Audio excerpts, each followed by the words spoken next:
பொதுமக்களுக்கு நற்செய்தி. இன்று முதல் 18 அத்தியாவசிய பொருட்களின் விலைகள் அதிரடியாக குறைப்பு.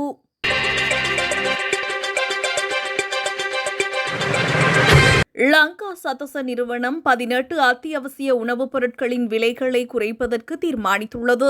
இதற்கமைய இன்று முதல் இந்த புதிய விலை திருத்தங்கள் அமலுக்கு வரும் என வர்த்தக வாணிப உணவு பாதுகாப்பு மற்றும் கூட்டுறவு அபிவிருத்தி அமைச்சு தெரிவித்துள்ளது.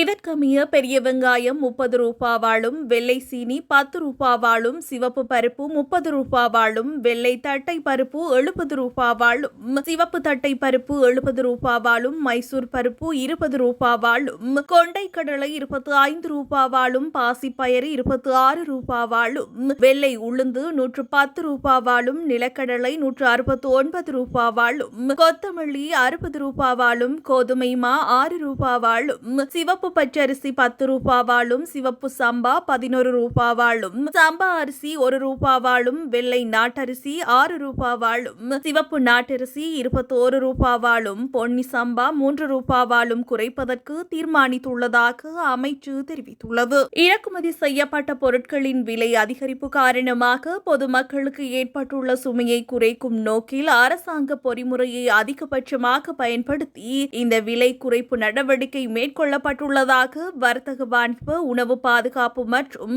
கூட்டுறவு அபிவிருத்தி அமைச்சர் வசந்த சமரசிங்க தெரிவித்துள்ளார். அத்துடன் பொதுமக்கள் எதிர்கொள்ளும் பொருளாதார அழுத்தத்தை குறைக்கும் வகையில் லங்கா சதச நிறுவனத்தின் தலைவர் ரவீந்திர பெர்னாண்டோ உள்ளிட்ட பணிப்பாளர் சபை மற்றும் உயர்மட்ட நிர்வாகம் இணைந்து இந்த தீர்மானத்தை எடுத்துள்ளதாகவும் தெரிவிக்கப்பட்டுள்ளது.